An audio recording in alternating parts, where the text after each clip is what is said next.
You can find the roots of Halloween in the Celtic Samhain festival in Ireland. There were 3 different parts to Samhain. First of all, it was a big fire festival that took place on the evening of October 31st and the next day. Druids had to put out fires and then light them again in a very special way. The event also symbolized letting go of the past and looking forward to the future, just like New Year's Day.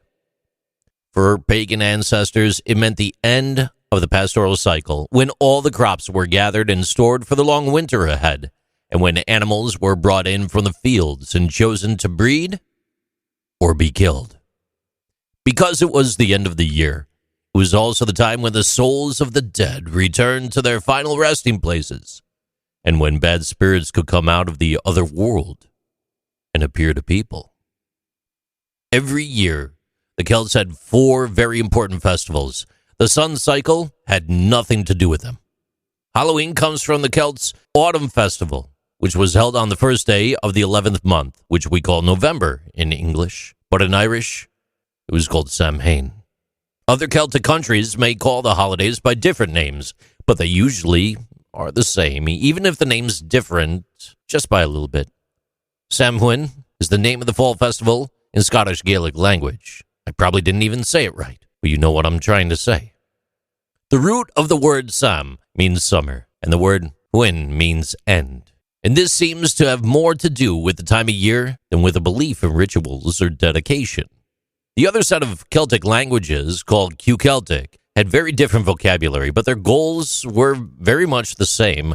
The day is called Calangath in Welsh. It essentially means the first day of winter. The Celts thought that each day began in darkness and got brighter as it went on.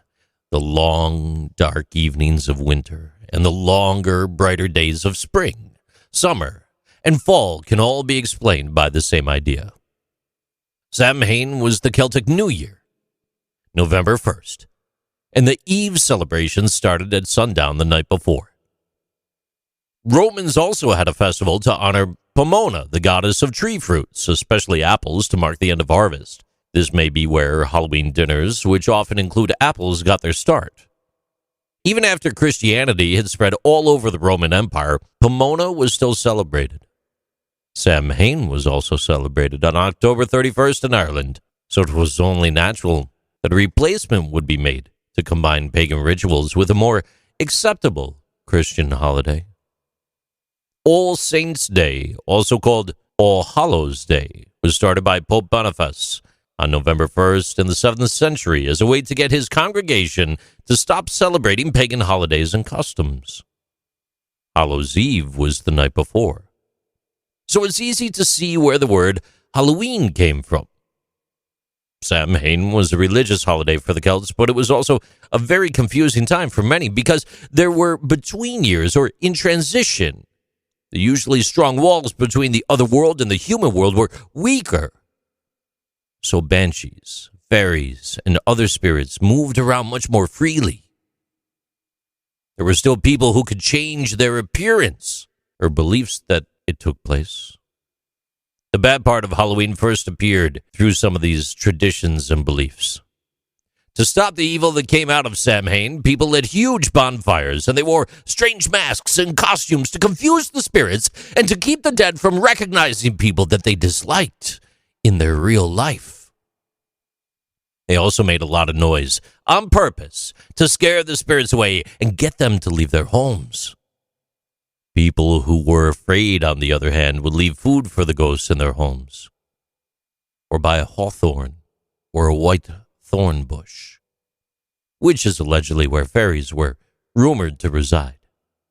Leaving food in the house for one's ancestors, usually a plate of colcannon and a spoon to eat it with, was more a sign of hospitality. At Samhain, witches could cast very powerful spells and charms. And people also thought that the night could tell you a lot about the future.